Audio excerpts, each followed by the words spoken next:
Alleluia, alleluia. Jesus Christ became poor although he was rich, so that by his poverty you might become rich. Alleluia, alleluia.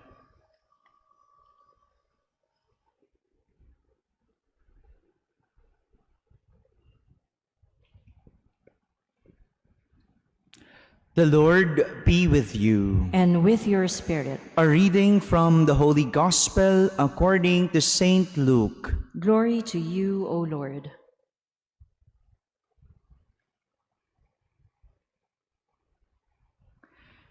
Jesus said to his disciples, I tell you, make friends for yourselves with dishonest wealth, so that when it fails, you will be welcomed into eternal dwellings. The person who is trustworthy in small matters is also trustworthy in great ones.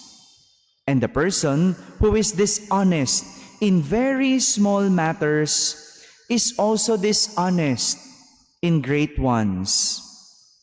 If therefore you are not trustworthy with dishonest wealth, who will trust you with true wealth?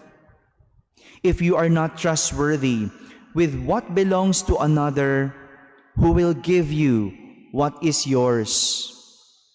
No servant can serve two masters. He will either hate one and love the other, or be devoted to one and despise the other. You cannot serve God and Mammon. The Pharisees, who loved money, heard all these things and sneered at him. And he said to them, You justify yourselves in the sight of others, but God knows your hearts. For what is of human esteem is an abomination in the sight of God. My friends, the Gospel of the Lord. Praise to you, Lord Jesus Christ. Please be seated. Good afternoon, my dear brothers and sisters. Our Gospel today is a continuation of the Gospel yesterday. Konting review lang po, no? Konting pagbabalik tanaw sa Gospel kahapon. Yesterday, Jesus told a parable about a dishonest steward. Hindi tapat na tagapamahala. Jesus said that this steward was caught squandering or spending the property of his master. Nahuli ang katiwalang ito na nilulustay ang ari-arian ng kanyang amo. At dahil dito, hindi na siya pinagkatiwalaan ng amo. Tinatanggal na sa kanya ang pagiging katiwala. Yan yung nangyari kahapon. Jesus told a parable about a dishonest steward who had a problem with money.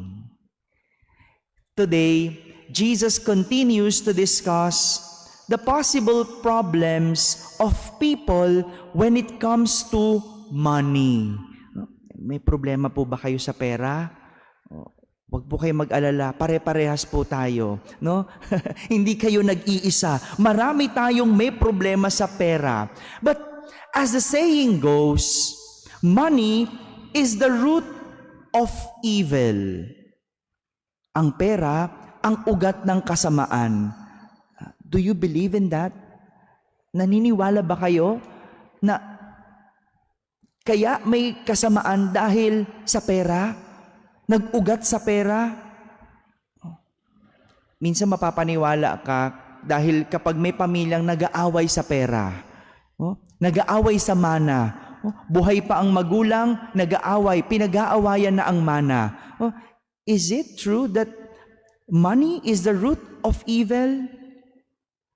Kung totoo na ang pera ang ugat ng kasamaan, edi sana lahat ng may pera, malaki ang posibilidad na maging masama. This is not what Jesus believes in.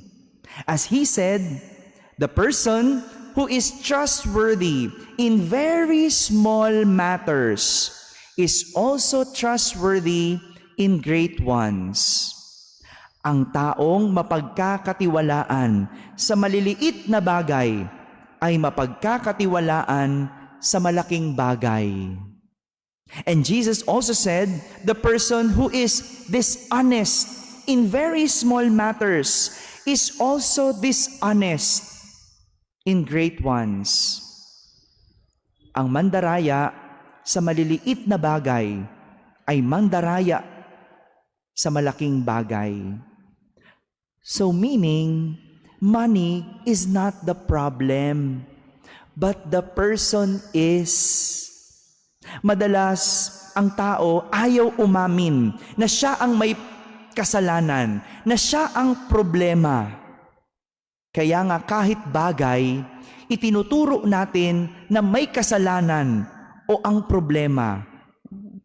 Parang isang bata, no? Alam ko maraming ganito. Isang bata na umaakyat ng hagdan habang nagtitext o habang naglalaro o hindi nakatingin sa hagdan. Tapos kapag nadapa, nasaktan, iiyak. Ang gagawin ng magulang, papaluin yung hagdan. Bakit? Kasi sabi, yung hagdan ng may kasalanan. Look at that. That's how we are as people. We point at others as the problem or the cause of the problem without looking at our own selves. Ganyan ang tao. Lahat isinisisi sa iba, maliban sa sarili. Pero ang totoo, ang problema ay ang pag-uugali. Same with money. Money is not the problem.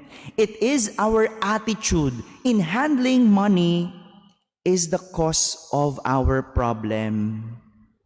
Ang liit na nga ng pera, ang liit na nga ng kita, no? Totoo naman talaga, no? Mababa ang minimum wage, no? Hirap na tayo.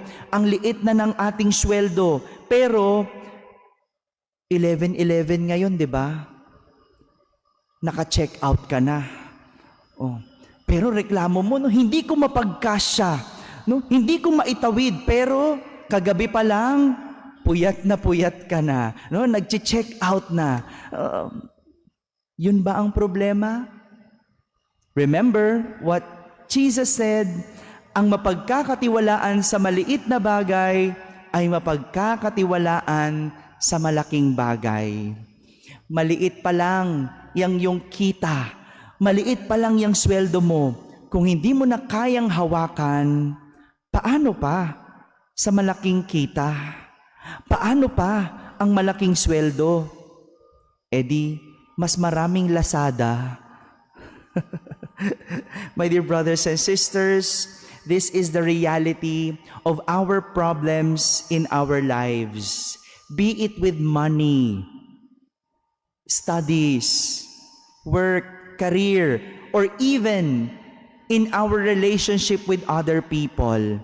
We always point at them as the main problem without us acknowledging our own attitude as another problem. Again, Jesus said, "You justify yourselves in the sight of others, but God knows your heart." Yung problema sa pera, sinisisi natin sa iba, no? Kasi, no, yung gobyerno, sinisi natin sa kanila, ang baba ng minimum wage. Kasi ito lang ako. Sinisi natin ng lahat, pero hindi ang ating sarili. Sinisi natin ng iba, pero hindi ang ating ugali kung paano hawakan ng pera. masasabi natin, malilinis natin ang ating sarili sa ibang tao na ikaw o hindi ikaw ang problema. Pero sa Diyos, wala tayong maitatago. God knows how you spend your money. Sabihin mo man kasi maliit. Sabihin mo man kasi kapos. Pero God knows how you spend your money. The reason why you have problems is because of our attitude. Fix your attitude and your problem will be lessened. Amen.